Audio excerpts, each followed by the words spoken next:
हर हर महादेव दोस्तों, स्वागत है आपका हमारे YouTube चैनल पर। आज की वीडियो में हम सुनेंगे शिव महापुराण श्री कोटि रुद्र संहिता का 25वां अध्याय, महर्षि गौतम को गो हत्या का दोष।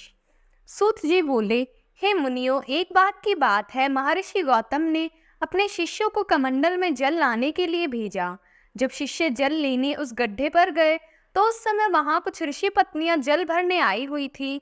उन्होंने गौतम ऋषि के शिष्यों को डांटकर बिना जल दिए ही वहां से भगा दिया।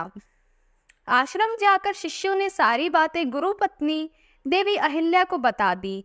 तब देवी अहिल्या स्वयं जल भरने गई और जल लाकर अपने पति को दिया।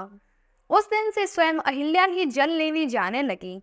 एक दिन अन्य ऋषि पत्नियों ने जानबूझकर अहिल्या से लड़ना प्रारंभ कर दिया और अपने घर आकर अपने पतियों से अहिल्या की झूठी शिकायत कर दी कि वह हमें जल भरने से मना करती है और कहती है कि यह जल तो मेरे पति ने वरदान स्वरूप वरुण देव से प्राप्त किया है।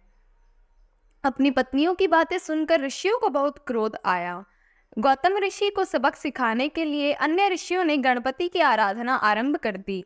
उनके पूजन से प्रसन्न होकर गणपति प्रकट हुए और वर देने के लिए कहने लगे।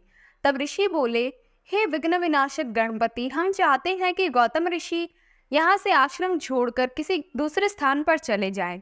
उनके यह वचन सुनकर गणेश जी बोले, गौतम ऋषि ने तो कोई अपराध नहीं किया है, फिर आप उनका बुरा क्यों चाहते हैं?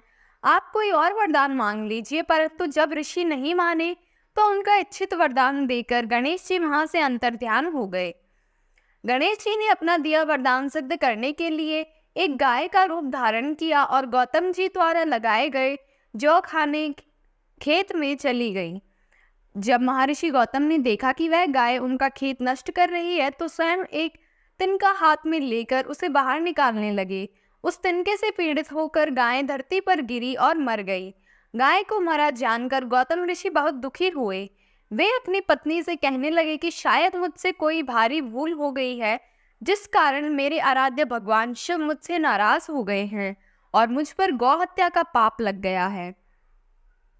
उसी समय वहां अन्य ऋषि भी आ गए जो गौतम ऋषि से बैर रखते थे। उन्होंने महर्षि गौतम, उनकी पत्नी और शिष्यों को भला बुरा कहकर वहां से निकाल दिया तो सब उस स्थान को छोड़कर वहां से चले गए। उन्होंने उन ऋषियों से पूछा कि मेरे द्वारा की गई इस गौहत्या का क्या प्रायश्चित होगा।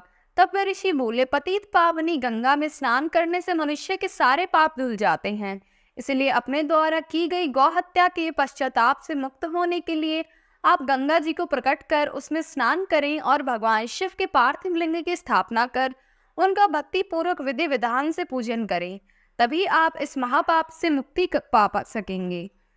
अन्य ऋषियों से पश्चाताप का मार्ग पूछकर गौतम ऋषि अपनी पत्नी और शिष्यों को साथ लेकर वहां से दूर चले गए। ओम नमः शिवाय।